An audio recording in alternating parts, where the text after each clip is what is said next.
Today I'm going to show you how to make a beautiful tree of life with a round plastic tray and some other recycled materials. First, we remove the plastic tray border.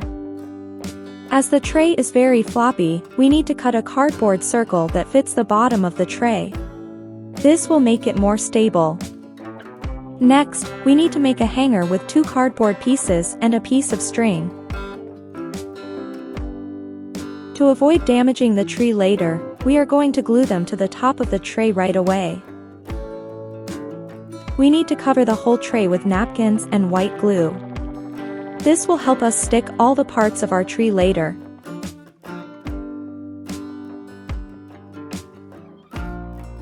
Now it's time to make the tree. We will use a paper bag that we will cut into strips and roll them up. For this tree, I made about 14 strips.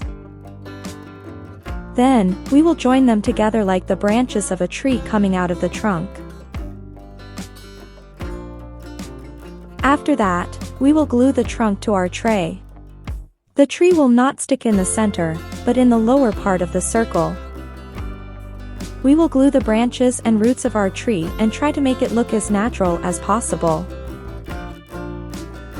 We have the body of our tree ready. The next step is to make the leaves. We will cut a milk carton into small leaf shapes.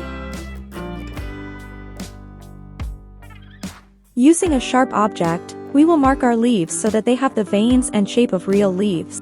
We will fold and mold them with our fingers to make them look more realistic.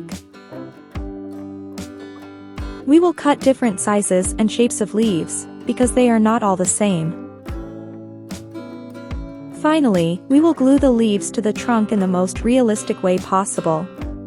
I used hot glue for this step, but you can use any kind of glue that works for you. With our tree ready, we will spray it with black paint. Now we will start to highlight the tree. We will use the dry brush technique, taking very little green paint and lightly brushing over the leaves. To make them look even more real, we will do the same with white paint. On the trunk, we will use the same technique, but with brown paint and also white paint. As you can see, our tree is starting to look impressive. To finish, we will apply gold paint all over with the same dry brush technique. This will give our tree a shiny and elegant touch. You have made a stunning tree of life that you can hang on your wall or give as a gift. If you liked this video, please give it a thumbs up and subscribe to my channel for more creative ideas.